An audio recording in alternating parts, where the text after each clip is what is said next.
7 macam perkara yang merusak akidah dan keimanan, merusak amal perbuatan yang sudah kita kerjakan, merusak sendi-sendi kehidupan sosial, pendek kata merusak segala hal di dalam kehidupan kita. Jauhilah olehmu 7 macam perkara yang merusak. Yang pertama, asyirku billah, menyekutukan Allah subhanahu wa ta'ala.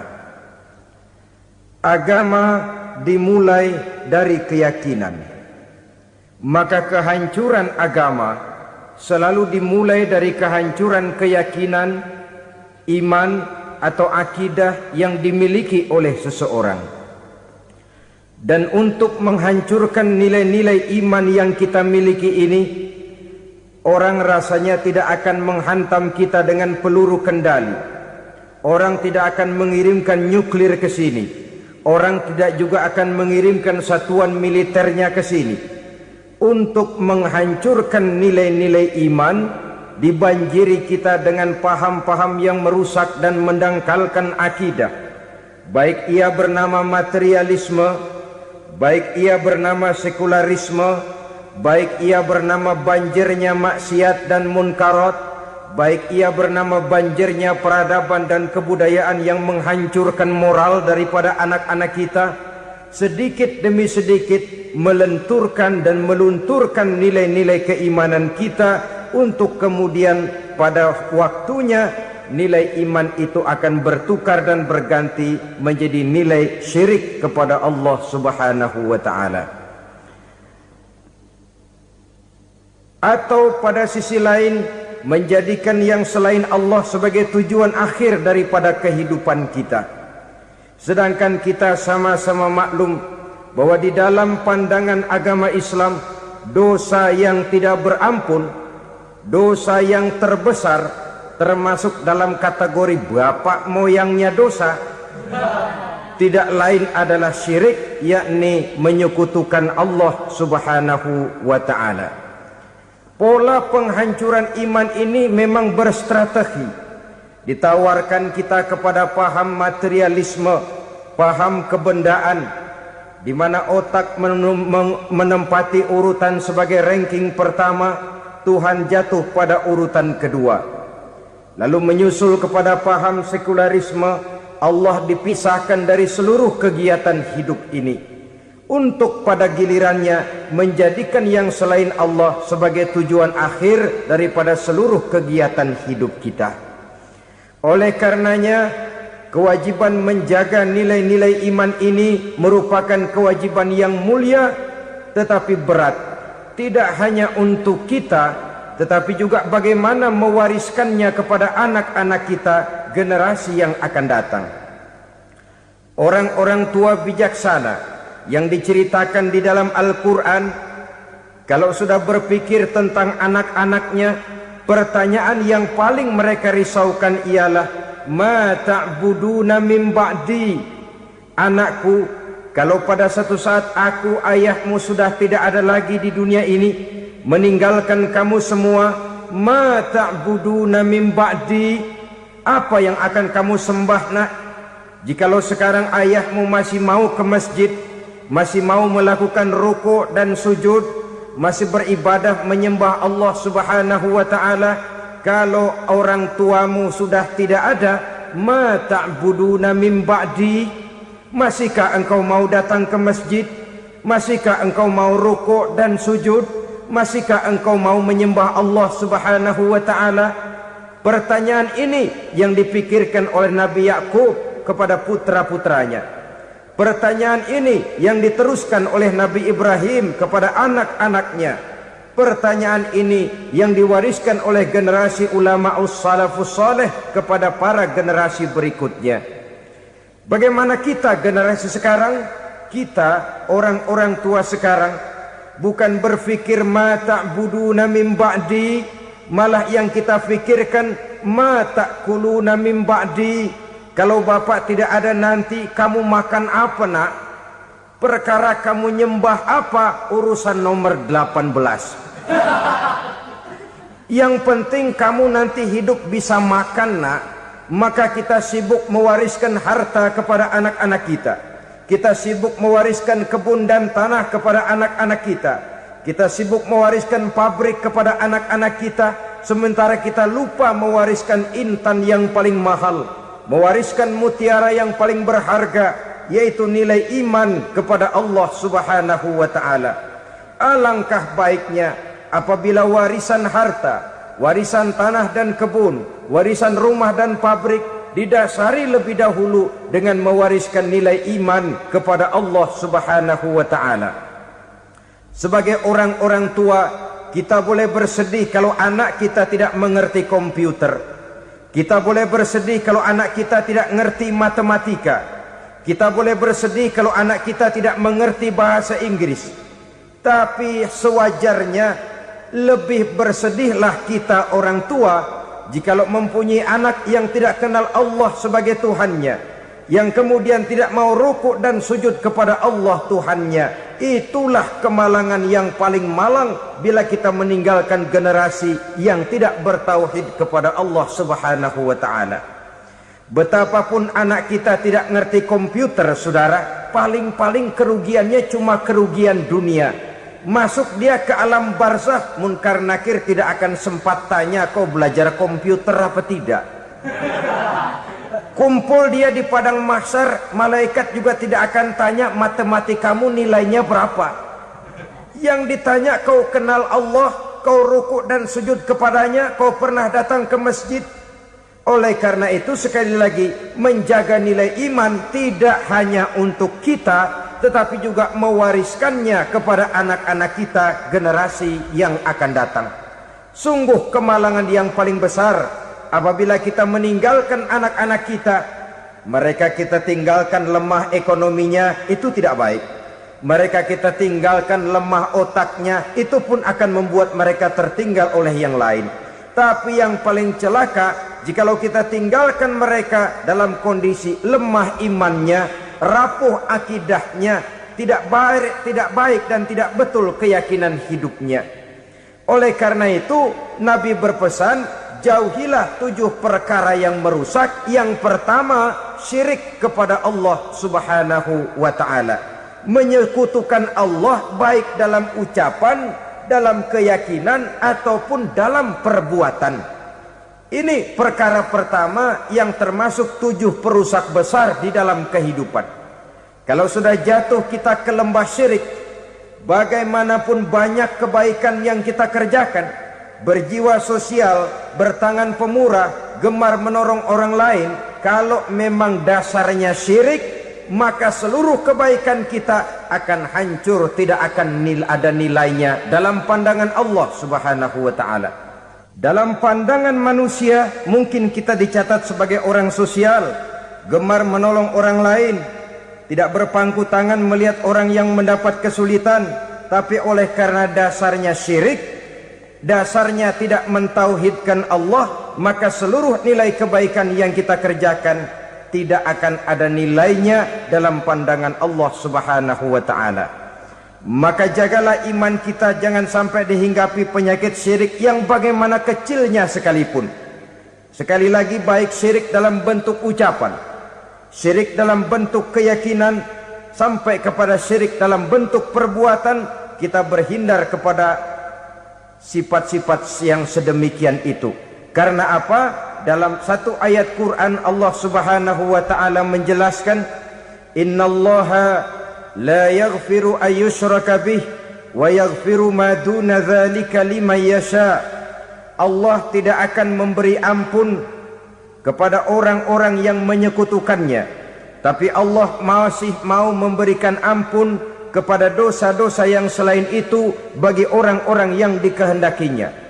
Dosa selain syirik, apabila kita bertaubat, Allah masih mau mengampuni. Tapi kalau sudah jatuh ke tempat syirik, itu sudah dosa yang tidak berampun. Taubatnya tidak lain melepas syirik, kembali kepada tauhid, berkeyakinan bahwa hanya ada Allah Subhanahu wa ta'ala, Tuhan satu-satunya, yang lam yalid walam yulad walam yakul lahu kufuwan ahad. tidak beranak, tidak pula diperanakkan, dan tidak satupun yang dapat menyerupai Tuhan Allah Subhanahu wa ta'ala. Saudara-saudara kaum muslimin rahimakumullah, bahwa kita di zaman sekarang memang tidak menyembah berhala, ya. Bahwa kita tidak berterang-terangan mengatakan Tuhan lebih dari satu, memang. Bahwa kita tidak berkeyakinan Tuhan itu punya anak atau diperanakkan, tentu. Tapi dalam perbuatan dan i'tiqad kita kadang-kadang jatuh tanpa kita sadari ke tempat yang bernama syirik ini.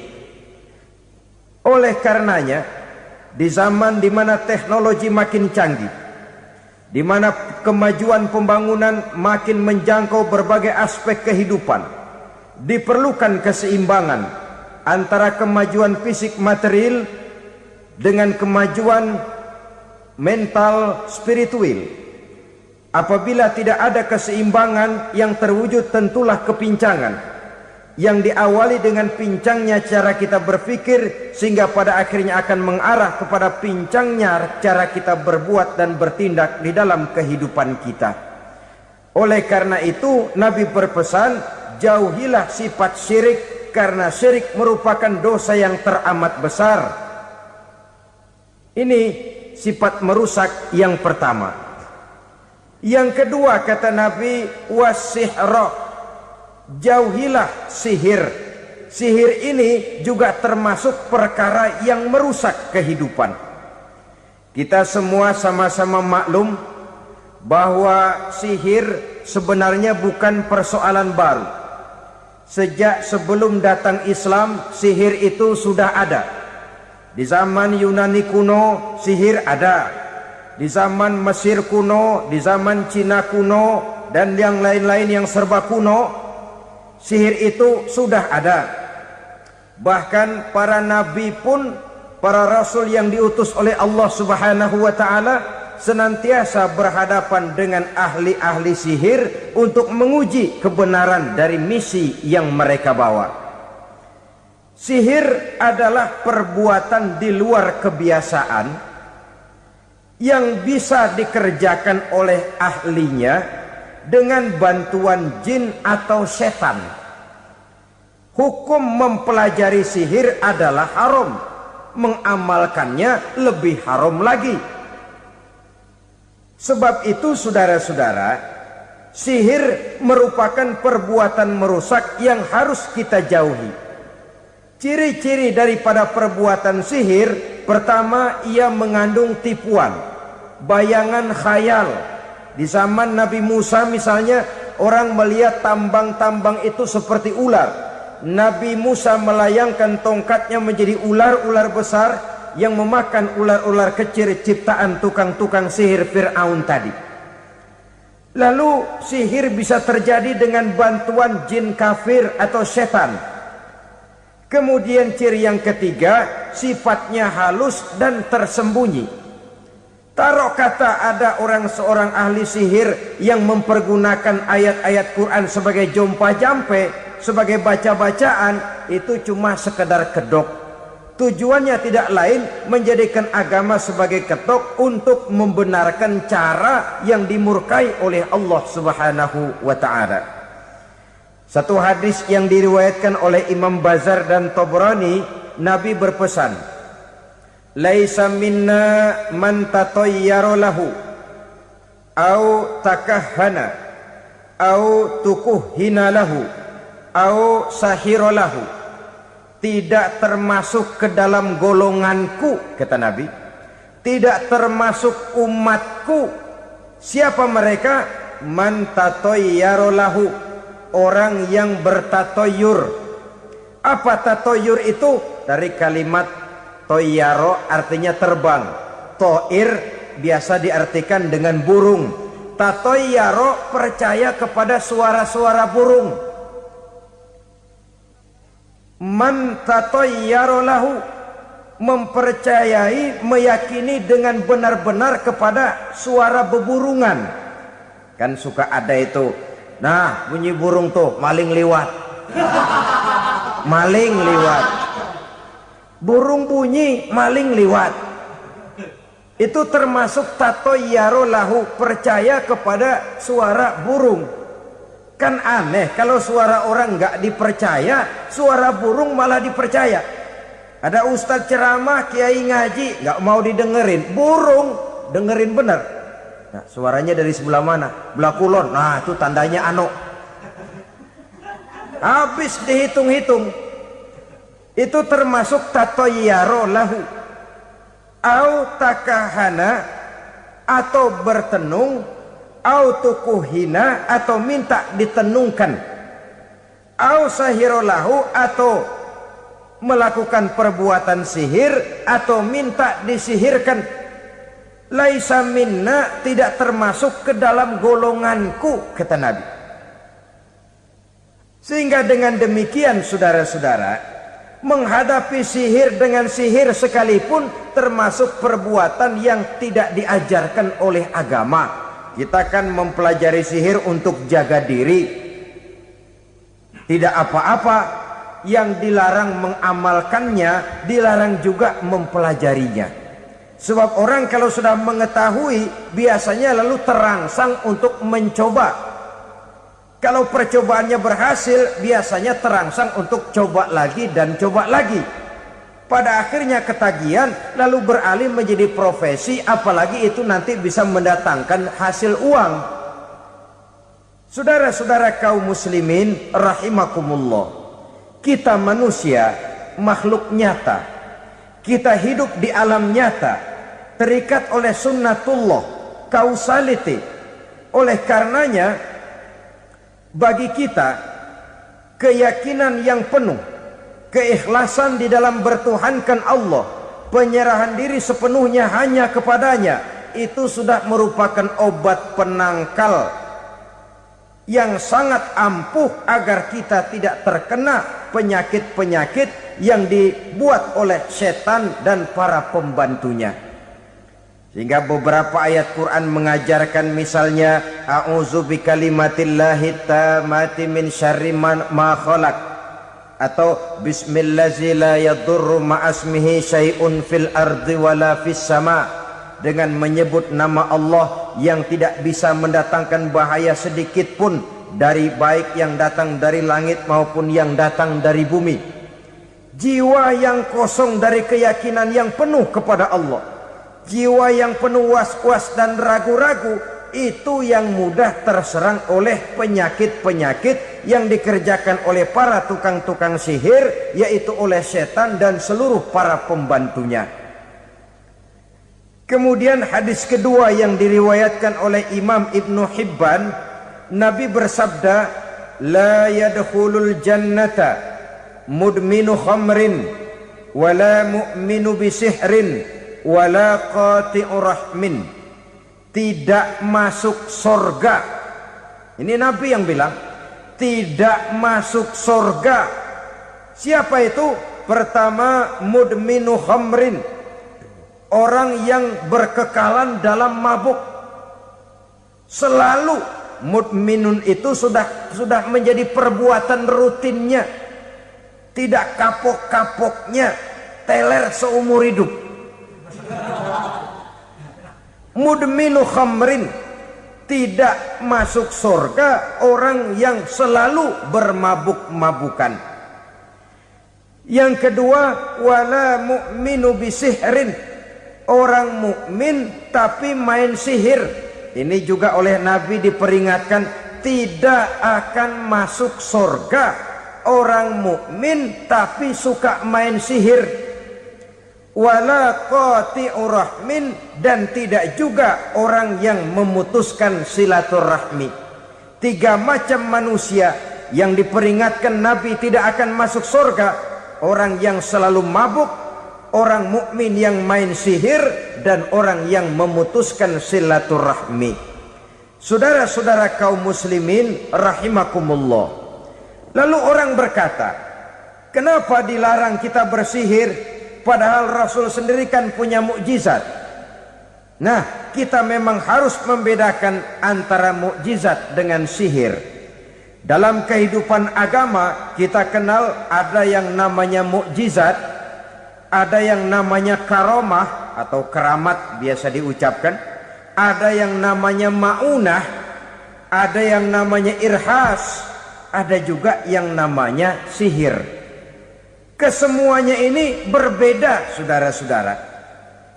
Yang dinamakan mukjizat itu khusus untuk para rasul saja. Satu kejadian luar biasa yang terjadi dilakukan oleh Rasul atas izin dari Allah Subhanahu wa ta'ala. Perbedaannya dengan sihir jelas. Sihir dari setan, mukjizat dari Allah. Sihir bisa dipelajari, mukjizat tidak. Sihir umumnya untuk maksud-maksud yang tidak baik, sedangkan mukjizat untuk memperkuat kebenaran yang disampaikan oleh para rasul dan ditentang oleh umatnya. Bahkan kafir Quraisy dahulu menganggap orang-orang ahli sihir itu berada dalam satu posisi yang hina, sehingga mereka mengatakan dan menuduh Nabi Muhammad sebagai tukang sihir. Tuduhan sebagai tukang sihir adalah tuduhan yang sangat aib dan hina. Di tengah masyarakat kufar jahiliyah, kedudukan tukang sihir dipandang sebagai kedudukan yang hina, sehingga mereka mengejek Nabi dengan sebutan tukang sihir. Jadi mukjizat hanya untuk Rasul saja. Kemudian karomah. Karomah ini asal kata dari karoma, kehormatan, kemuliaan yang diberikan Allah kepada hamba-hambanya yang rajin mendekatkan diri kepadanya.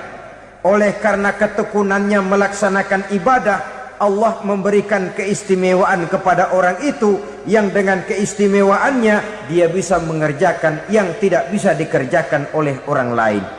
Karomah hanya bisa dicapai dengan prestasi ibadah.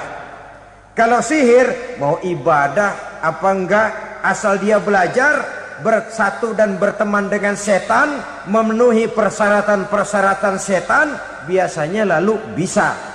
Sedangkan karomah tidak mungkin terwujud tanpa orang mendekatkan diri sedekat-dekatnya kepada Allah Subhanahu wa ta'ala. Maka kita lihat biasanya orang-orang yang punya ilmu sihir, mukanya rata-rata nggak enak dilihat. Kumuh, jauh dari air wudhu, jauh dari sujud kepada Allah, malah berteman dengan setan, menjadi pelayan-pelayannya setan. Saudara-saudara, adapun maunah, keistimewaan yang diberikan Allah kepada hamba-hambanya yang belum sampai kepada tingkat wali, tapi orang itu lebih banyak kebaikannya daripada kesalahannya. Umpamanya, saudara jalan bertiga di pinggir jalan, saudara ada pada posisi di tengah, lalu bertiga ini ketabrak mobil. Menurut perhitungan saudara mati lebih dahulu, tapi terjadi hal yang aneh, dua teman saudara mati, saudara malah cuma luka dan lecet sedikit saja. Apa itu? Kalau kita lebih banyak kebaikannya daripada kesalahannya, itu yang dinamakan maunah, pertolongan yang diberikan Allah kepada hamba-hambanya yang lebih banyak kebaikannya daripada kesalahannya. Sedangkan yang dinamakan irhas, kejadian luar biasa pada diri seseorang pada waktu dia masih kecil, yang menunjukkan tanda-tanda keistimewaannya. Itu umumnya pada para nabi pada usia kecilnya sudah ada irhas, tanda-tanda istimewa. Jelas baik mukjizat, karomah, maunah maupun irhas berbeda dengan sihir. Sihir ini jelas saja merupakan bantuan dan persekutuan antara manusia dengan setan. Padahal setan, kata Allah dalam Al-Quran, innahu lakum aduwwum mubin, sesungguhnya setan bagi kamu adalah musuh yang sangat jelas. Saudara-saudara kaum muslimin rahimakumullah, di zaman sekarang dalam menghadapi beban kehidupan yang makin pelik, menghadapi stres yang tidak kunjung selesai, menghadapi persoalan-persoalan yang teramat berat, orang sering mencari jalan keluar kepada hal-hal yang menurut pendapatnya bisa meringankan beban moralnya itu. Pergilah dia mencari sesuatu yang dapat meringankan bebannya. Dan tidak jarang yang jatuh ke pangkuan tukang-tukang tenung, ke pangkuan tukang-tukang sihir, yang mereka itu oleh Quran dijelaskan kadzabal munajjimun walau sodaku. Tukang-tukang tenung, tukang-tukang sihir, mereka itu bohong walaupun benar. Maksudnya bohong walaupun benar artinya kalau yang mereka kerjakan benar itu sih kebenaran. Benar dengan kebenaran itu lain. Kebenaran, kebetulan bisa, tapi tidak untuk selalu. Apalagi kalau itu sudah membahayakan kehidupan orang lain. Jadi oleh karena itu Nabi berpesan jauhilah daripada sihir. Kalau sudah jauhilah dari sihir artinya ya jauhilah daripada mempelajarinya, jauhilah daripada bergaul dengan orang-orang yang ahli di bidang itu, karena dari pergaulan segalanya bisa menular. Baiklah saudara, ini yang kedua. Yang ketiga pesan Nabi, wa qatlan nafsil lati harramallahu illa bil haq. Membunuh orang lain dengan cara yang tidak benar. Membunuh orang yang diharamkan oleh Allah Subhanahu wa taala untuk melakukannya kecuali dengan alasan yang benar. Kita tahu Islam adalah agama damai. Sesuai dengan namanya, ia tidak dikembangkan dengan pedang dan kekerasan. Ia dikembangkan dengan keteladanan dan tuntunan moral. Oleh karena Islam bukan agama kekerasan, Islam pun tidak mementingkan dan mengajarkan kekerasan kecuali dengan alasan yang benar dan bisa dipertanggungjawabkan. Membunuh dengan sengaja, menghilangkan nyawa orang lain tanpa alasan yang bisa dibenarkan adalah merupakan dosa besar dan satu di antara 7 perkara yang bisa mendatangkan kerusakan dalam kehidupan dan yang hendaknya harus kita jauhi. Saudara-saudara kaum muslimin rahimakumullah, beberapa waktu yang lalu di sebuah kota kecil yang indah bernama New Auckland. Saudara tahu New Auckland? Itu dari Gunung Kidul masih ngidul lagi. Pernah diadakan satu seminar yang membicarakan bagaimana menyelamatkan masyarakat manusia dari bahaya Perang Dunia Ketiga. Diperkirakan kalau terjadi Perang Dunia Ketiga, manusia tidak akan tersisa. Sebab apa?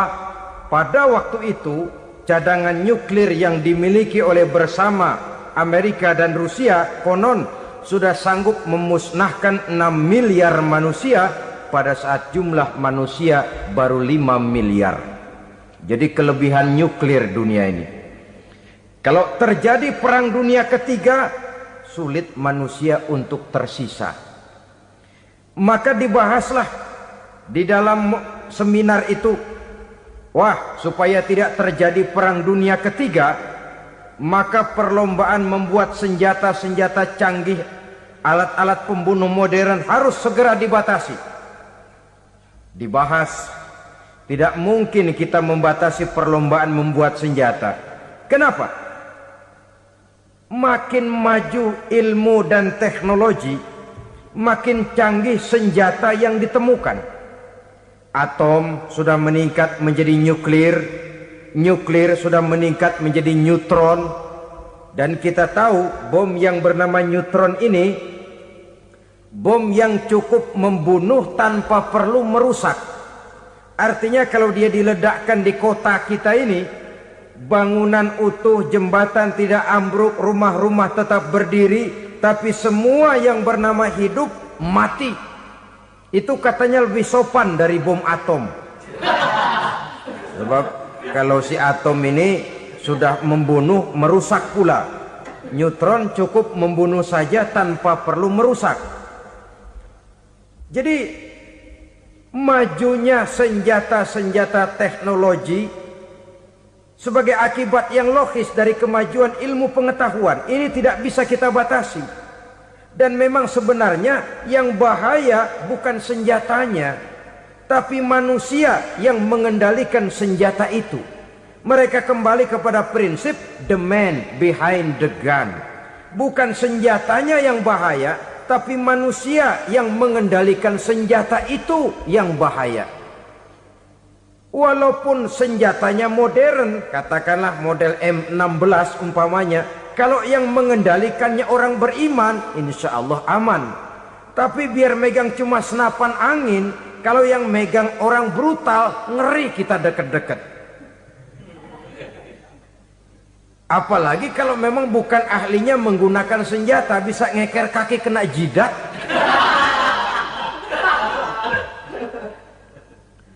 Mereka kembali kepada prinsip lama yang tetap baru. Bukan senjatanya yang harus dibatasi, manusia yang mengendalikan senjata itu yang perlu dibicarakan. Nah, kalau begitu, agar manusia tidak mempergunakan senjata sewenang-wenang, apa yang harus kita lakukan? Ya, manusianya harus bermoral.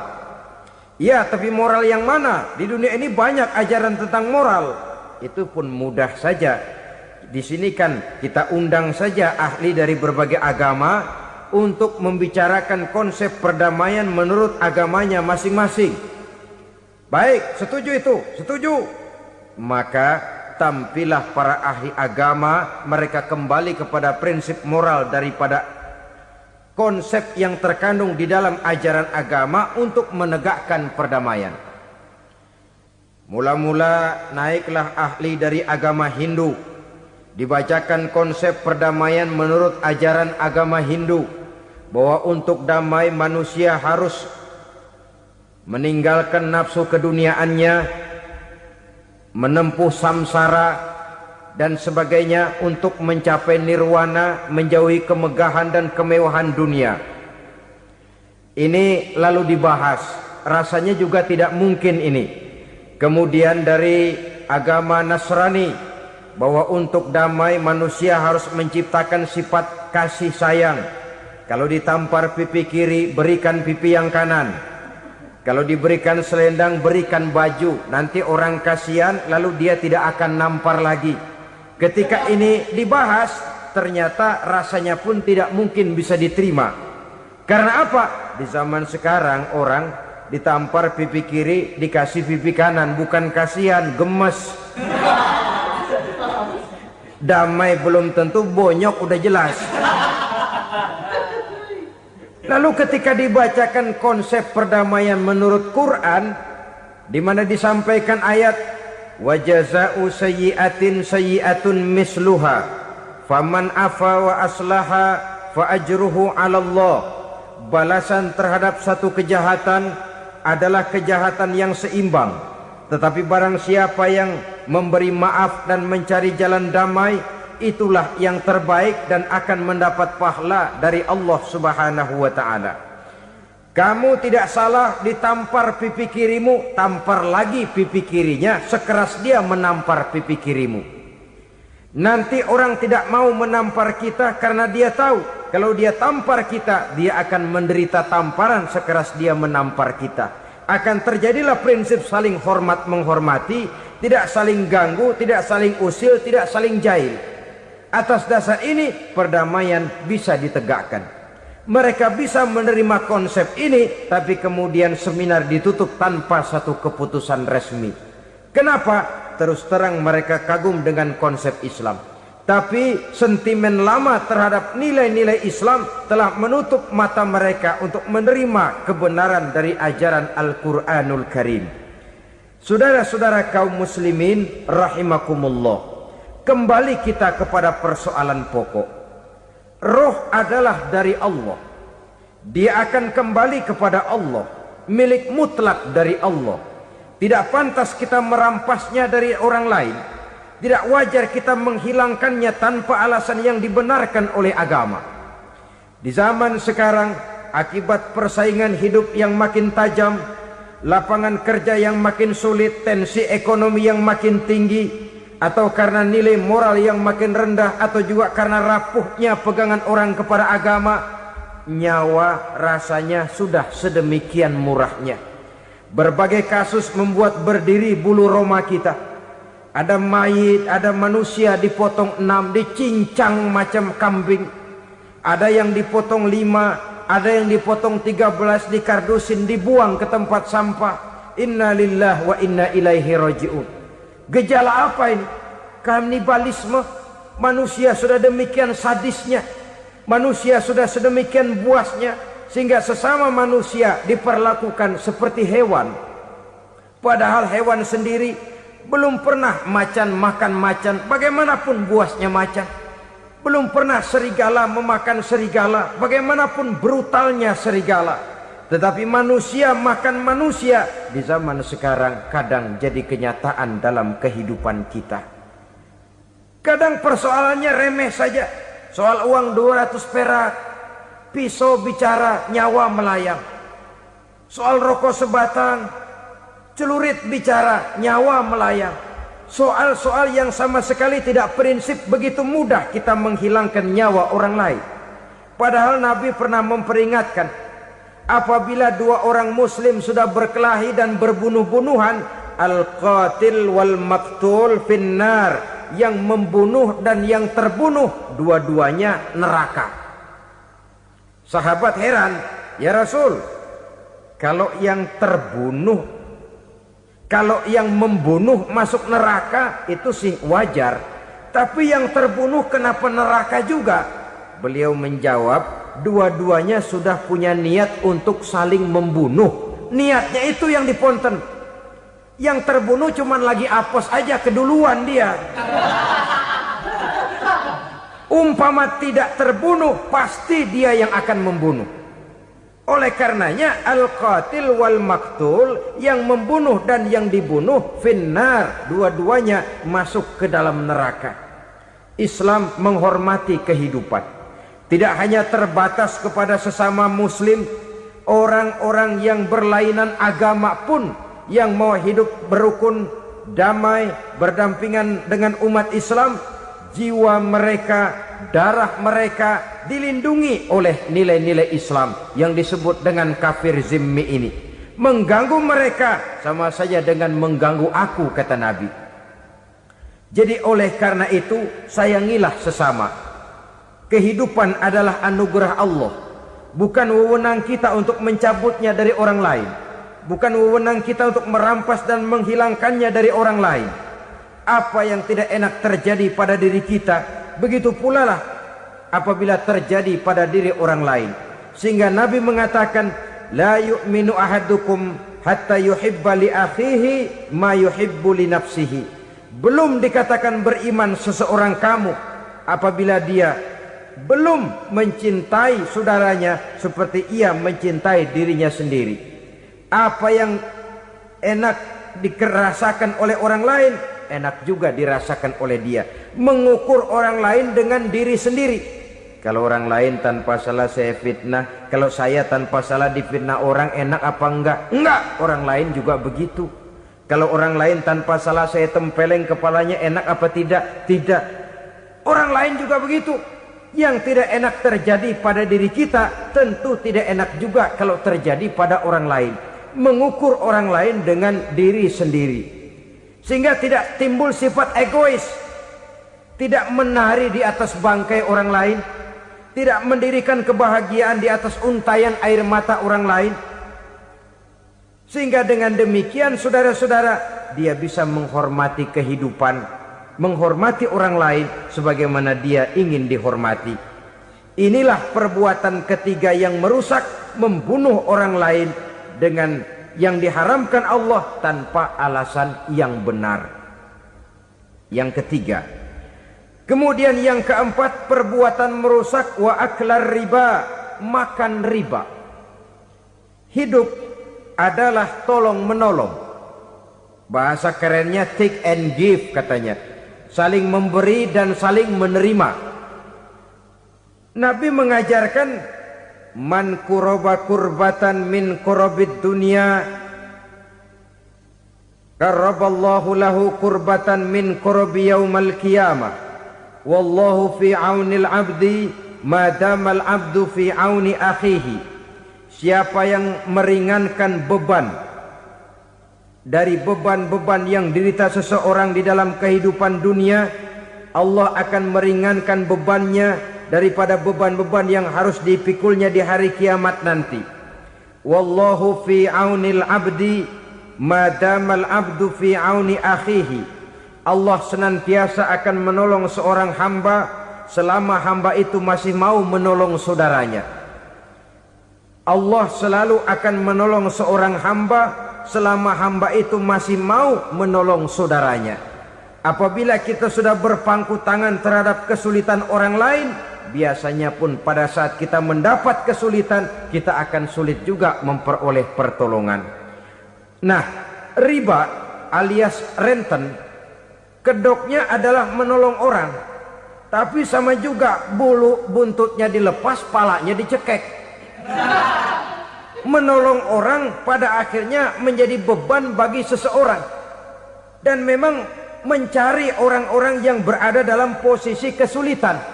Biasanya di daerah-daerah di mana musim paceklik jadi lapangan kerja sulit, sedangkan urusan perut tidak bisa ditunda, akhirnya orang terjebak ke dalam rentenir, ke dalam riba, ke dalam renten, bunga berbunga, sehingga satu saat jumlah bunganya bisa lebih besar dari jumlah pinjaman pokoknya. Kemudian kalau juga ternyata tidak bisa dibayar, rumah jadi taruhan. Memang rumah satu-satunya, begitu rumah ditarik mulain camping. Bukankah pada akhirnya akan mewariskan kesengsaraan? Oleh karena itu, kepada kita berusahalah jangan berhubungan dengan rentenir, jangan makan renten dan riba. Kepada mereka yang melaksanakan riba, walaupun mendatangkan keuntungan materi, tapi percayalah harta yang didapat dengan jalan riba tidak akan membawa keberkahan. Manakala tidak membawa keberkahan, dia tidak akan mendatangkan ketenangan di dalam kehidupan kita. Oleh karenanya, memakan harta riba termasuk perbuatan yang merusak sendi-sendi kehidupan sosial, merusak kehidupan orang lain, merusak kehidupan masyarakat, tetangga, pergaulan, dan sebagainya. Yang kelima, wa akla malil yatim, memakan harta anak yatim dengan cara yang zalim. Nih, memang lezat. Anak yatim itu nggak tahu urusan apa-apa. Kita diamanahkan untuk mengurusinya. Kadang-kadang dibentuklah panitia penyantunan yatim piatu. Yatimnya mah tetap kelaparan, panitianya yang pada gendut.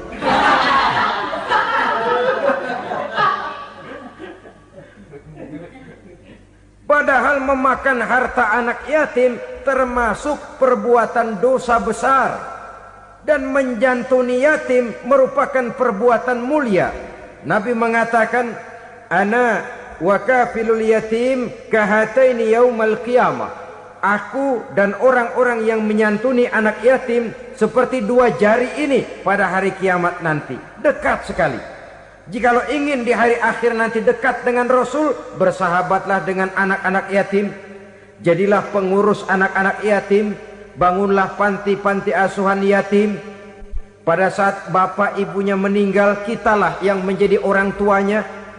Bahkan sedemikian besar perhatian Islam terhadap anak-anak yatim ini, sehingga Quran memberikan peringatan, ara'aital ladzi yukadzibu biddin fadzalikal ladzi yad'ul yatim wa la yahuddu ala ta'amil miskin. Tahukah kamu siapa orang yang mendustakan agama, beragama tapi dianggap dusta, salatnya dusta, puasanya dusta karena agamanya sudah berdusta. Siapa mereka? Fazalikal ladzi yad'ul yatim, orang yang menyia-nyiakan anak yatim, wala yahuddu ala ta'amil miskin, dan tidak pernah memberi makan kepada orang-orang yang menderita kemiskinan, menyia-nyiakan, meninggalkan anak yatim, termasuk perbuatan yang divonis kita sebagai orang yang mendustakan agama.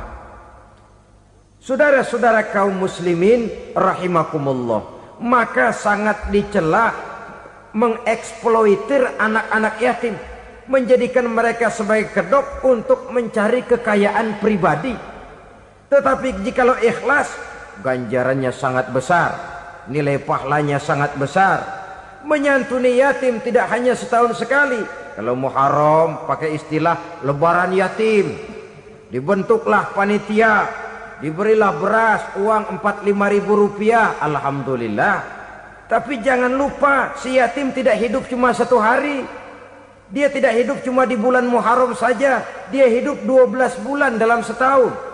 Sebagaimana anak-anak yang lain, dia juga berhak punya masa depan. Dia juga berhak menikmati bangku sekolah. Dia berhak mengenyam arti dan makna pendidikan. Dia berhak membekali diri dengan ilmu dan pengetahuan, seperti halnya anak-anak yang lain. Maka kita yang diberikan keluasan oleh Allah, ingatlah itu, bersahabatlah dengan anak-anak yatim, santuni mereka. Perkara setahun sekali di bulan Muharram, alhamdulillah, itu bagus, bin Thayyib alias baik. Tapi tentu dan tentu sekali lagi, si yatim tidak hanya hidup di bulan Muharram. Dia hidup 12 bulan dalam setahun, 24 jam di dalam sehari. Oleh karenanya, menyia-nyiakan mereka pada saat posisi kita memang mampu akan memojokkan kita dalam satu posisi di mana kita dianggap sebagai orang yang mendustakan agama, memakan harta anak yatim dengan cara yang zolim. Bapaknya udah meninggal, kebunnya lebar, anaknya dikelecehin. Nah, dah kamu gak usah pusing, nanti saya yang ngurus. Akhirnya bukan ngurus, nguras. Si yatim mungkin tidak tahu bahwa dia disia-siakan, haknya diambil, miliknya dizolimi.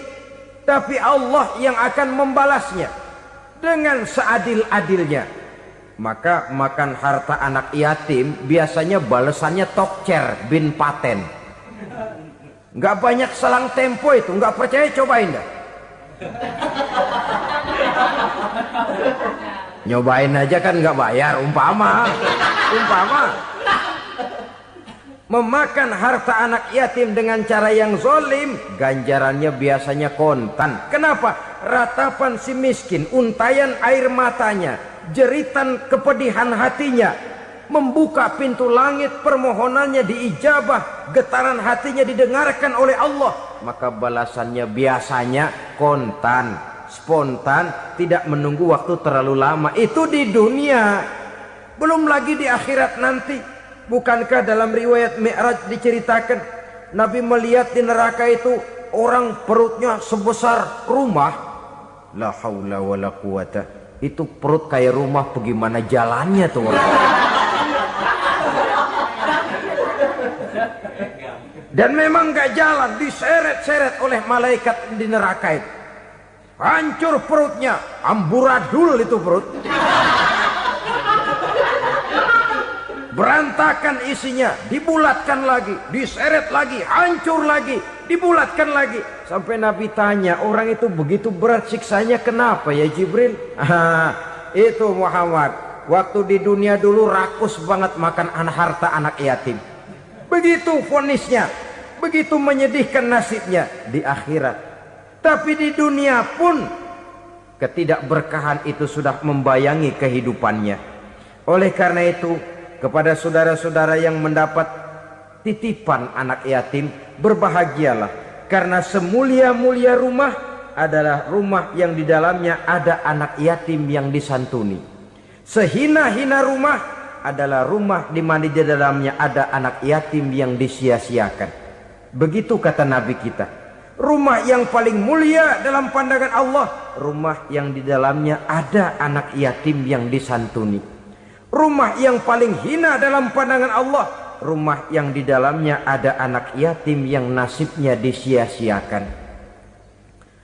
Berbahagialah saudara apabila menjadi penyantun anak-anak yatim, pelindung mereka, sehingga mereka mempunyai masa depan sebagaimana anak-anak lainnya.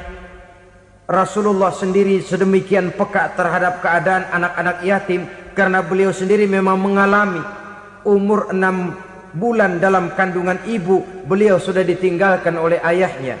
Pada saat berusia 6 tahun ibu sudah meninggal. Yatim piatu dalam usia di mana beliau sedang perlu belas kasih seorang ibu dan pengertian seorang bapa. Kepekaan itu lalu timbul, bahkan kemudian sampai kepada beliau berkata, aku dan orang yang menyantuni anak yatim seperti jari tengah dan jari telunjuk di hari akhirat nanti. Sedemikian dekatnya. Baiklah ya, jadi yang kelima, memakan harta anak yatim. Jauhi karena ini perbuatan yang merusak. Yang keenam, watawalli yaumaz zahfi, melarikan diri pada hari pertempuran. Apa ini? Khianat. Tidak konsekuen dengan konsep perjuangan. Pada mulanya keras benar teriak, berantas korupsi, ganyang korupsi. Cuma karena belum dapat giliran. Begitu dia naik dapat kesempatan, korupsinya lebih edan dari yang diteriakinya. Ini termasuk tawalli yaumaz zahfi, berpaling pada hari peperangan. Di saat menghadapi musuh, kalau belum kelihatan musuh, teriaknya nyaring bener. Jangan takut demi kebenaran sampai titik darah yang paling penghabisan. Musuh belum kelihatan. Begitu musuh sudah kelihatan, paling dulu lari ke belakang. Kalau diajak berjuang ada saja alasannya. Sehingga Quran memberikan peringatan kepada kita semua. Mengapa kamu ini berat? Kalau sudah diajak berjuang di jalan Allah, kakimu seperti terhunjam berakar di perut bumi. Berat untuk melangkah berjuang. Lari dari pertempuran tidak konsekuen dengan konsepsi perjuangan. Mau enaknya saja. Dalam kondisi yang sulit lalu berpangku tangan. Ini termasuk ciri munafik yang di dalam Al-Quran disindir dengan bahasa kullama adha'a lahum masyaufi wa iza azlama alaihim qamu. Waktu terang mereka jalan, giliran gelap mereka mandek.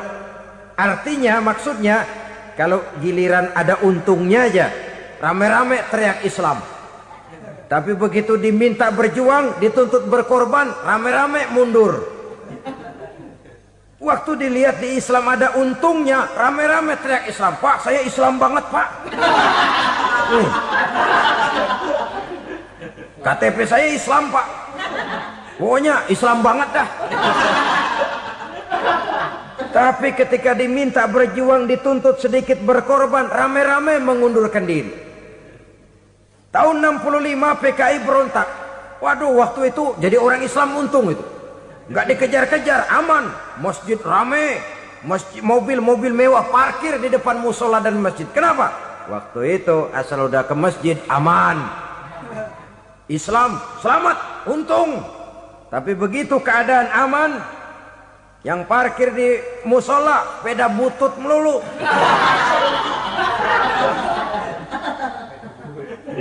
Waktu terang mereka jalan, waktu gelap mereka berhenti.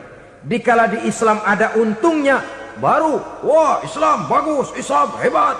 Tapi waktu dilihat ada kerugian, jangan bawa-bawa Islam dah. Jangan bicara soal Islam, ini kan bukan soal agama. Bukan soal agama. La haula wa la quwata illa billah.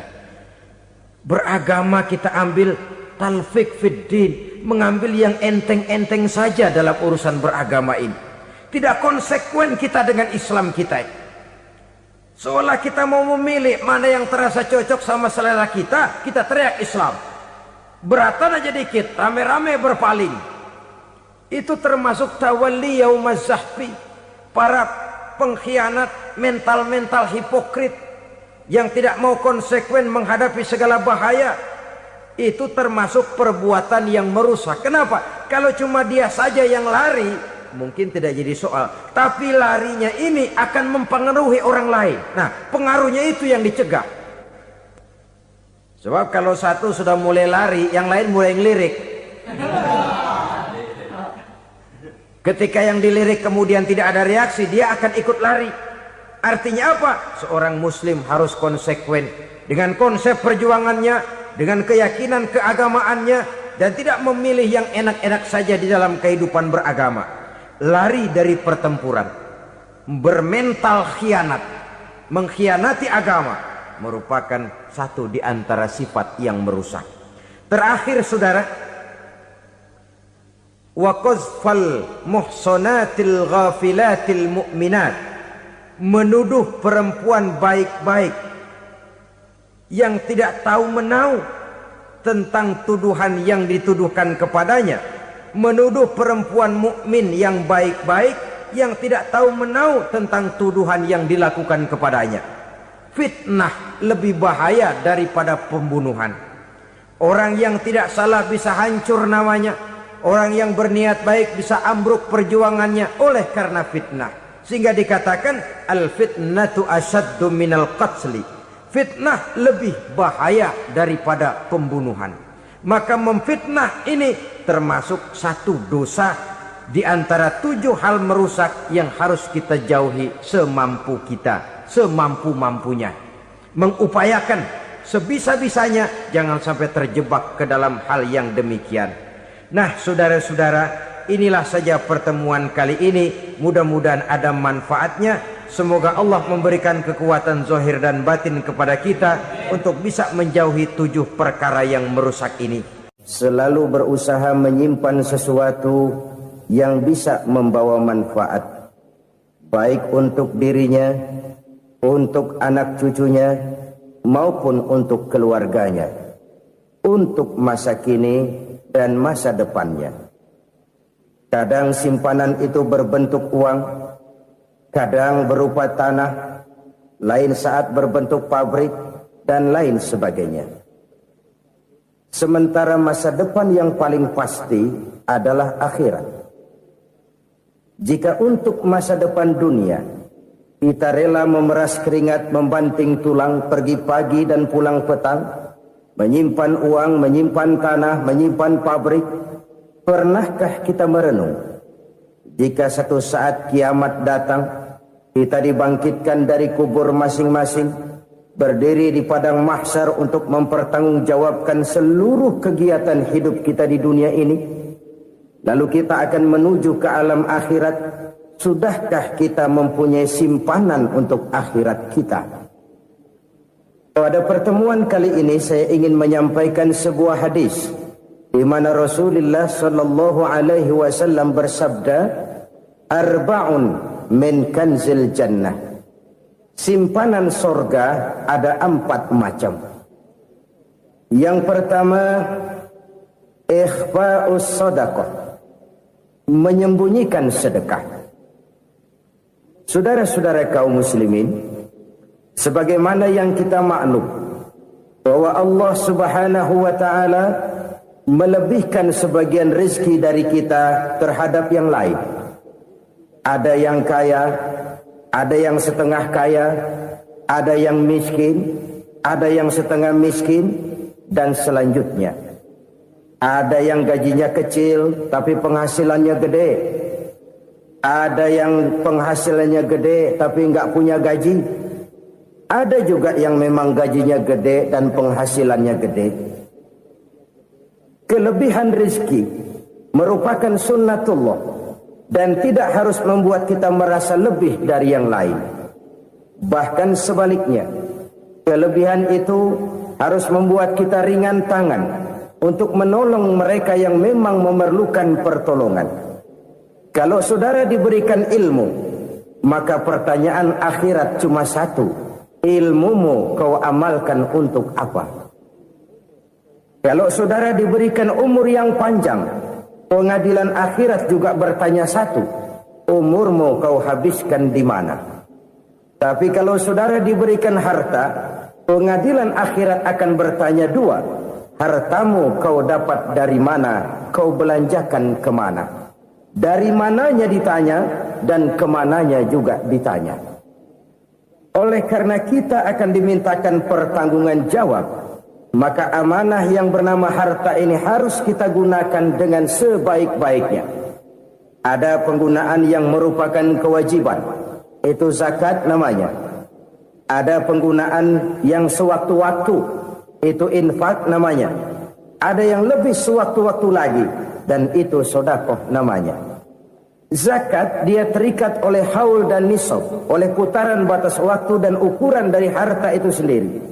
Sedangkan infak terikat oleh situasi dan kondisi perekonomian seseorang. Sedangkan sedekah tidak terikat dengan apapun. Dalam kondisi seperti apapun kita bisa melakukan sedekah dengan yang terkecil sekalipun. Sampai-sampai Rasulullah sallallahu alaihi wasallam mengajarkan, la tahqiranna minal ma'rufi syai'an walau an talqa akhaka biwajhin talik.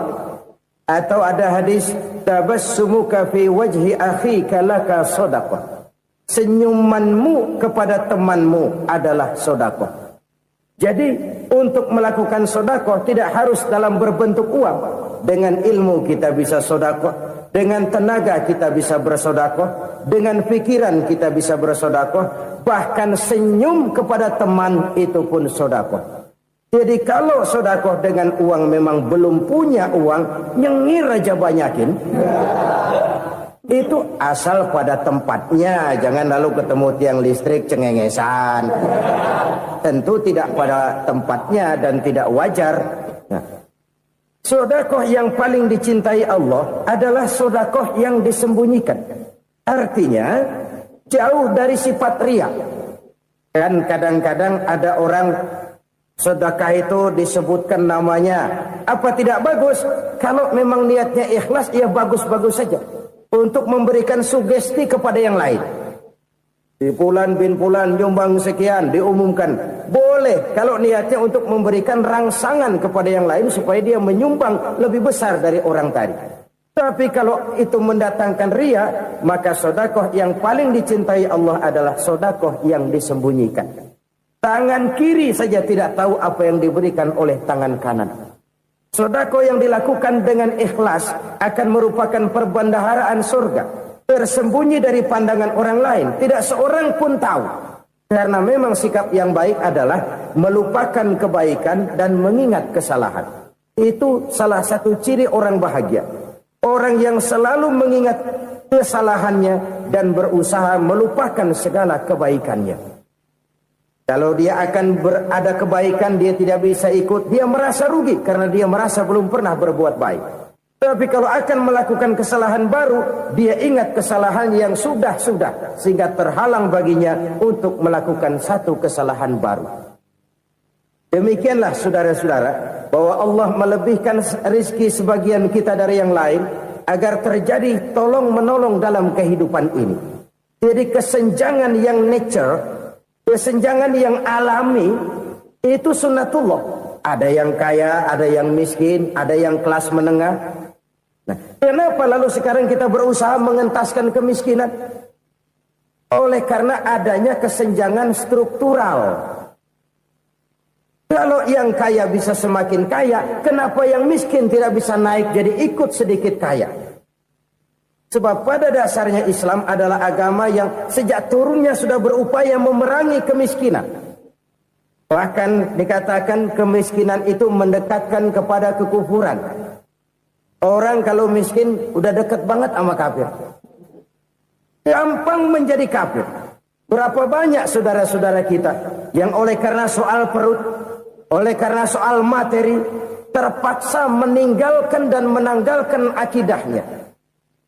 Menjual petunjuk yang diberikan Allah dengan kesenangan dunia yang cuma sebentar ini. Na'udzubillah, thumma na'udzubillah. Jadi makin kita sembunyikan satu sedekah, semakin banyak perbendaharaan kita di surga. Sedekah yang paling dicintai Allah adalah sedekah yang disembunyikan. Malahan ada seorang sufi, dia punya kebiasaan kalau pergi sholat Jumat dia bawa uang, itu uang dia taruh di bawah tikar masjid. Dia niat sedekah kepada siapa saja yang nemuin itu duit. Maksudnya apa? Supaya yang nemuin nggak tahu siapa yang punya duit. Demikian dia saking ingin menyembunyikan sedekahnya. Karena sifat riya itu bisa memakan amal kita sendiri. Riya itu termasuk menyebut-nyebut kebaikan kita. Orang yang suka nepuk dada, sedikit-sedikit ngitungnya kalau nggak gua. Oh, kalau nggak gua tuh yang belas itu kalau nggak gua. Iya, kalau nggak lu kenapa emang? Orang yang suka menepuk jasa, biasanya memang begitu, saudara-saudara. Kalau perang lagi berkecamuk, orang nggak sempat ngaku jadi pahlawan. Tapi begitu perang selesai, yang kagak kenal bedil ngaku pahlawan, mas. Itu sesuatu yang biasa. Oleh karenanya, orang-orang yang ikhlas dalam bersedekah, disembunyikannya sedekah itu, Allah cinta betul. Malahan ada hadis memberikan jaminan, inna shadaqatal mar'il muslimi tazidu fil umri wa tadfa'u mitatas su'i.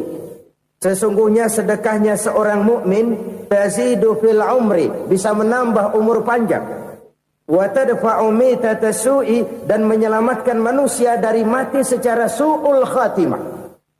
Jadi siapa yang kepengen panjang umur, banyaklah sedekah. Yang bosan hidup, pelit terus. Sedekah menambah panjang umur dan menyelamatkan manusia dari mati secara su'ul khatimah. Pak, katanya umur itu nggak bisa ditambah, nggak bisa dikurangin. Kapan? Kalau ajal sudah datang. Wa idza jaa ajaluhum la yastakhiruna sa'atan wa la yastakdimun. Kalau ajal datang tidak bisa dimajukan, tidak bisa dimundurkan. Itu kalau ajal sudah datang. Tidak bisa lagi umur ditambah dikurangi, sudah datang. Tapi kalau belum datang, itu kan haknya Allah. Mau ditambah, mau dikurangi, hak prerogatif Allah. Sebagai pencipta manusia, Allah maha kuasa dan maha mampu. Sedekah ini menambah panjang umur dan menyelamatkan manusia dari mati secara su'ul khatimah. Orang mati kan sama ya, kondisinya mati, nggak nafas. Tapi hakikat mati kan lain-lain. Ada yang mati itu husnul khatimah, baik akhirnya. Misalnya lagi ngaji mati, lagi sholat mati, lagi sedekah mati. Ini yang dinamakan dengan husnul khatimah, baik di akhirnya. Sebaliknya ada yang su'ul khatimah, jelek di akhirnya. Ini yang jadi catatan akhir. Lagi nyekek botol, mampus. Lagi banting kartu, modar. Su'ul khatimah, jelek pada akhirnya. Sedekah menyelamatkan manusia dari mati secara su'ul khatimah. Dan kita semua kepengen mendapat husnul khatimah, jauh dari su'ul khatimah.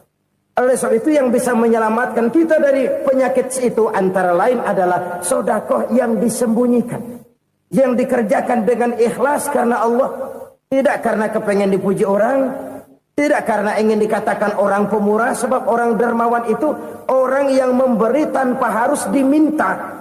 Kalau masih harus diminta, ya belum dermawan namanya, masih harus diminta. Kalau nggak diminta ya tulus, lolos, polos. Saudara-saudara kaum muslimin rahimakumullah.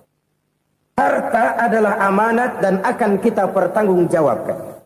Allah melebihkan rizki sebagian kita dari yang lain agar kita saling tolong menolong, bantu membantu. Nabi janjikan siapa yang meringankan beban saudaranya muslim di dunia, Allah akan meringankan bebannya di akhirat nanti.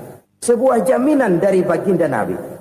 Si orang yang kita bantu barangkali tidak bisa membalas, Allah yang akan membalas lewat jalan lain yang tidak pernah kita sangka-sangka.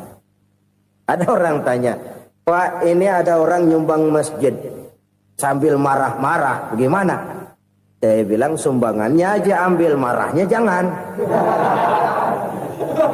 Marahnya jangan diambil, itu urusan dia. Saudara-saudara kaum muslimin rahimakumullah. Umat Islam ini kan umat yang punya potensi besar. Kadang kita merenung, kenapa kadang-kadang pembangunan masjid kok lambat sekali? Kalau hotel hari ini peletakan pertama, bulan depan peresmian. Supermarket hari ini peletakan batu pertama, minggu depan peresmian. Tapi kalau sudah yang namanya masjid, kadang-kadang peletakan batu pertama sekaligus jadi batu terakhir. 3 tahun, 4 tahun, campur nebar jalak di jalanan, duit dijaring kayak ikan sepat. Apa tidak ada orang Islam yang kaya? Banyak. Apa tidak ada pengusaha muslim yang jadi konglomerat? Ada. Lalu yang belum banyak itu yang komit terhadap nilai-nilai agamanya. Akhirnya kita jatuh jadi umat yang lemah. Belum ada pengusaha konglomerat muslim buka pabrik supermi cap beduk misalnya umpamanya atau pabrik kecap cap sorban supaya identitas keislamannya sedikit kelihatan.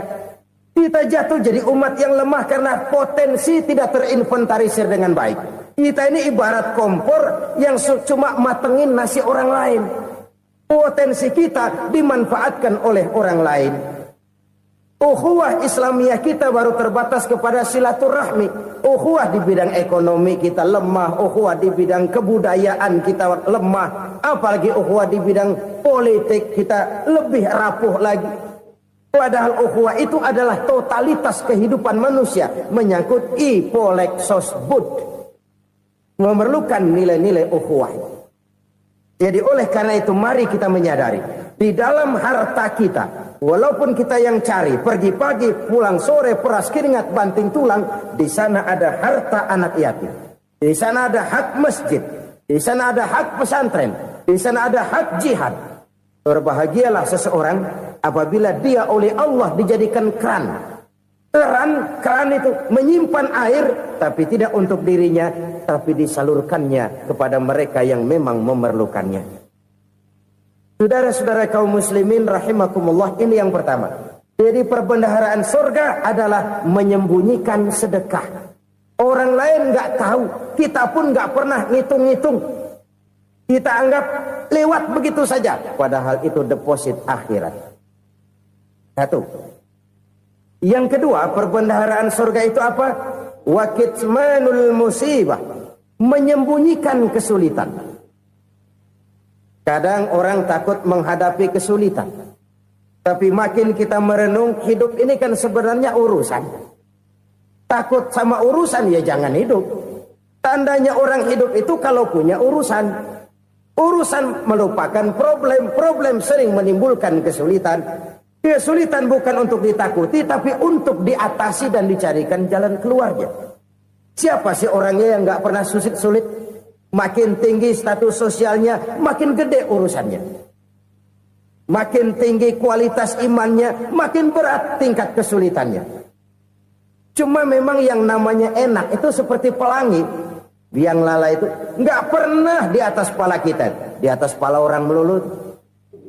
Lu sih enak lu. Kata kita, dia juga bilang, yang enak kan lu. Pelangi itu nggak pernah di atas kepala kita. Kata tukang beca, aduh enak ya naik Mercy. Kata tukang beca, apa yang di dalam mobil Mercy? Aduh enak bener tukang beca. Di jok ngeringkuk ngorok pulas bener. Saya kamar pakai AC sejuk, tempat tidur sutra, empuk, alga spring bed, gula kulik nggak bisa pulas kalau belum minum Valium, belum tidur. Enak bener tukang beca. Di jok ngorok nggak tahu wetan kulon. Itu tukang beca bilang yang di Mercy enak, yang di Mercy bilang tukang beca enak. Inilah enak. Nggak pernah di atas kepala kita. Di atas kepala orang lain melulu enak itu. Nah, saudara-saudara, yang merupakan perbendaharaan surga itu orang yang bisa menyembunyikan kesulitan. Baik pribadi ataupun rumah tangga. Nih terutama rumah tangga yang jadi soalnya. Kadang-kadang kita ini kalau senang, sebaliknya, kalau senang kita diam. Kalem aja, cuek. Banyak banget duit kita, bawaan diam aja udah. Malah ketemu orang takut. Tapi begitu susah, sekampung tahu. Padahal Nabi mengajarkan perbendaharaan surga itu menyembunyikan musibah, menyembunyikan kesulitan. Kalau enak, cerita sama orang-orang. Kalau nggak enak, rasain sendiri, tekan sendiri, atasin sendiri. Kita kan sebaliknya. Senang kita diam, asal lagi susah, paling tidak kita nyari teman buat cerita kesusahan. Siapa orangnya yang nggak pernah susah? Cuma soalnya bagaimana kita mengatasi kesusahan itu sendiri. Begitu juga misalnya kalau orang sudah berumah tangga, itu orang tuanya harus menjadi tempat dia cerita yang enak-enak saja. Yang nggak enak rasain berdua, selesaikan berdua, atasin berdua. Jangan dibalik. Asal senang diam, giliran susah saja. Maknya laporan. Terbalik. Bisa menjaga security informasi. Maka nama bayam keluar diam, malah seluitan. Enak amat lo makan daging ayam. Security informasi. Saudara-saudara kaum muslimin rahimakumullah. Ujian yang terberat itu yang pernah diberikan kepada para nabi, para rasul, para aulia, para ulama. Makin tinggi keimanan, makin berat bentuk kesulitan. Ayo saya kemukakan satu contoh saja. Ada seorang nabi yang kaya, nabi kaya, namanya Nabi Ayub. Iblis kalau orang begini kan keki. Ibadahnya rajin, kaya. Yang kayak begini susah digodain. Kalau ibadahnya rajin, miskin, kali bisa disogok. Sini imannya mantap, ibadahnya rajin, kaya, nabi lagi. Oh, tapi namanya iblis nggak kurang akal. Laporan, Tuhan, kenapa Les? Ya ini bahasa saya, bahasa Qurannya sih nggak gitu. Itu hambamu yang namanya Ayub, dia rajin ibadah cuma karena dikasih kaya aja. Coba kasih miskin dia, berhenti dia sembahyang. Ah, kamu bisa aja. Saya tahu Ayub itu hambaku yang ikhlas. Saya buktiin Tuhan, silahkan. Dibuktiin lah, iblis turun ke alamin. Yang mula-mula dia lakukan, dia rusak sawah ladang Nabi Ayub. Dia binasakan binatang ternak Nabi Ayub. Sehingga dalam waktu singkat, jatuhlah Nabi Ayub dari orang paling kaya jadi orang paling miskin. Beliau masih ibadah di mihrab dalam masjid. Datang iblis. Saudara Ayub, ya. Lagi ngapain? Ibadah. Nyembah Allah, nyembah Allah. Oh, percuma. Kenapa? Tuhan yang ente sembah nih, dia udah bikin miskin ente. Sawah ladang ente hancur lebur, binatang ternak binasa. Sekarang ente jadi orang paling miskin. Ngapain nyembah Tuhan kayak begitu? Tekor. Udah berhenti dah ibadah, berhenti ibadah. Ini iblis sama Tuhan laporannya lain, yang dikerjakan kepada Nabi Ayub juga lain. Benar begitu iblis kata Nabi Ayub? Iya, sawah ladang saya habis, buras. Binatang ternak saya binasa, binasa. Saya miskin, bangpak. Apa jawab Nabi Ayub? Bukan innalillahi, ya ini hebat. Alhamdulillahillazi a'tani wa akhza minni. Segala puji bagi Allah yang telah memberikan harta kepada saya dan sekarang mengambilnya lagi. Alhamdulillah. Allah yang ngasih, Allah yang ambil. Itu mah urusan Allah. Iblis cuman ibadah jalan terus, sujud lagi Nabi Ayub. Iblis seleher gondok banget. Dasar Nabi nggak mempan dia apa-apain. Miskin malah alhamdulillah. Allah yang ngasih, Allah yang ngambil. Jadi kalau kita tidak komit, kita tidak terikat kepada kaya, miskin, senang, susah, apa yang bisa bikin kita susah? Jadikan kekayaan, kemiskinan, jadikan senang, susah sebagai anak buah yang bisa kita atur. Jangan kekayaan ngatur kita, jangan kemiskinan ngatur kita. Kita yang harus mengatur mereka. Senang, susah, kaya, miskin, bahagia, sengsara, jadikan itu anak buah yang bisa kita atur. Kalau sekarang kita kaya, lain saat boleh jadi kita miskin, semiskin-miskinnya. Allah yang ngasih, Allah yang ngambil. Tenaga mana yang bisa menghalangi? Ibadah jalan terus. Iblis makin gondok. Dasar Nabi loh. Akhirnya apa? Nabi Ayub dikerjain, diberikan penyakit. Demikian fatal penyakitnya. Bayangin, udah miskin sakit. Masya Allah. Miskin sakit. Sakitnya nggak lama, kira-kira 16 tahun. Istrinya 3, 2 mental minta ceraiin. Ngerawatin laki bengek begini. Senang belum tentu, susah udah pasti nih. Cerai aja, cerai dah. Cerai. Tinggal satu Siti Rahmah yang setia menemani beliau. Sesetia-setianya hati perempuan. Satu saat Siti Rahmah bilang, "Bang, ya, abang kan Nabi, Bang. Lalu, namanya Nabi kan doanya jarang meleset, Bang. Maksud kamu minta kenapa sih sama Tuhan biar abang sembuh baik dah, Bang?" Siti Rahmah, "Iya.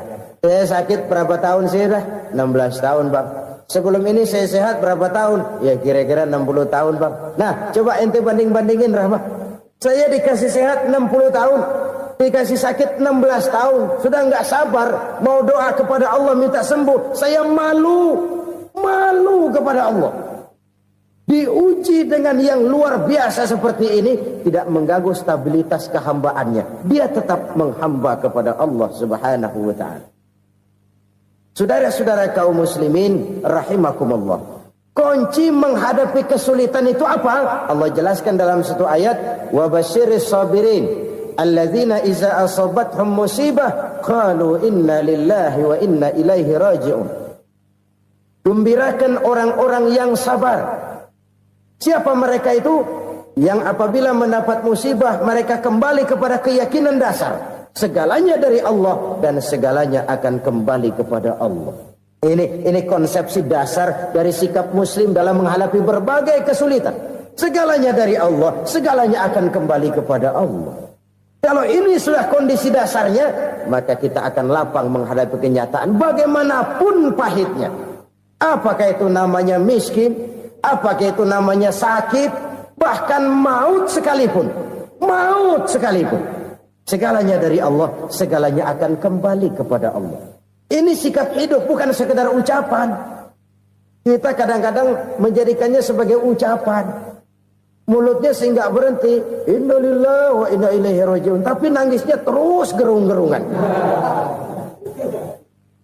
Bukan itu, ini kesadaran moral. Kalau segalanya dari Allah, segalanya kembali kepada Allah. Kan sebenarnya cuma nunggu giliran.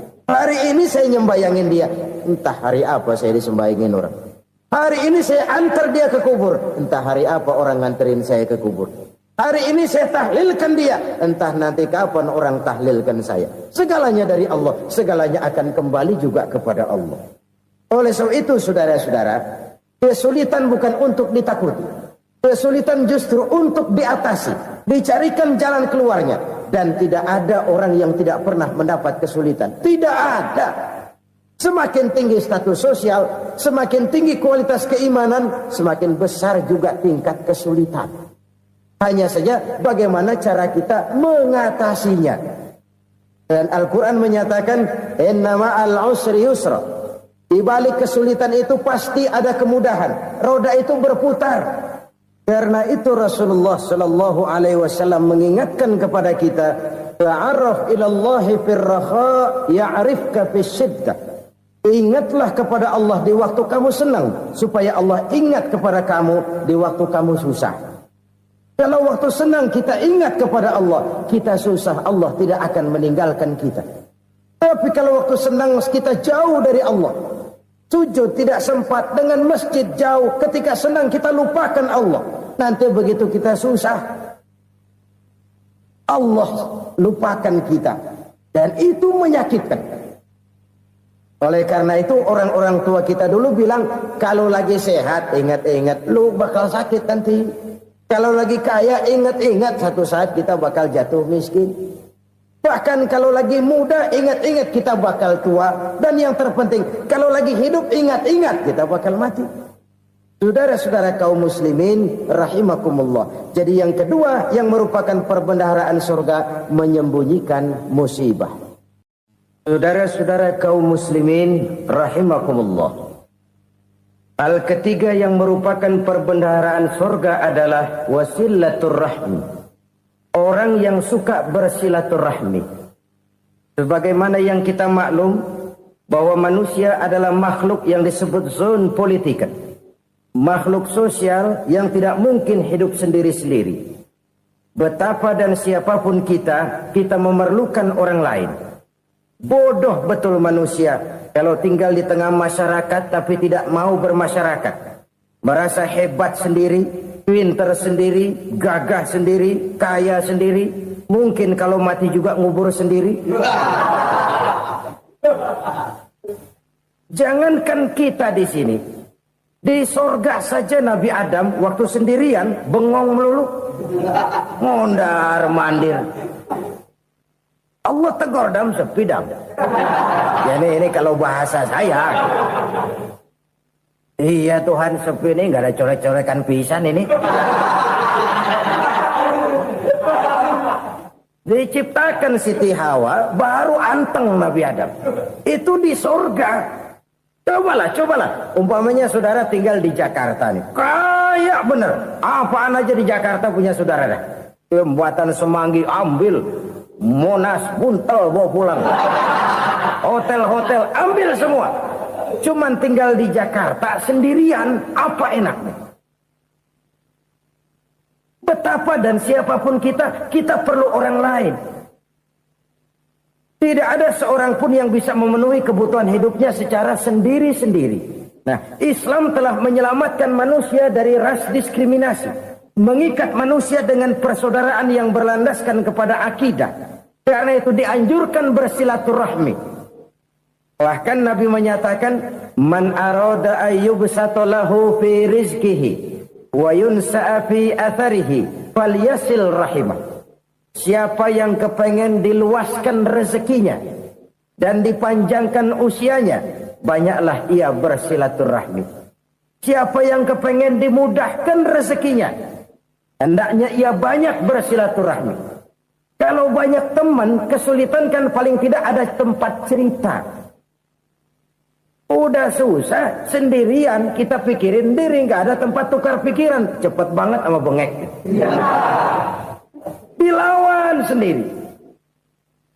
Nah, secara makro kita bisa berkata, tidak mungkin ada kemenangan kalau tidak ada kekuatan. Tidak ada kekuatan kalau tidak ada kesatuan dan persatuan. Tidak mungkin ada kesatuan dan persatuan tanpa semangat silaturahmi. Kalau umat Islam mau menang, dia harus kuat. Kalau umat Islam mau kuat, dia harus bersatu. Kalau umat Islam mau bersatu, dia harus membudayakan silaturahmi ini. Bahkan sampai-sampai kata Nabi, kalau bisa cari nilai tambah. Apa? Silman qata'ak. Bersilaturahmilah kau kepada orang yang marah denganmu. Masya Allah, indahnya ajaran agama kita. Orang yang marah pun kepada kita, kata Nabi, kalau bisa bersilaturahmi.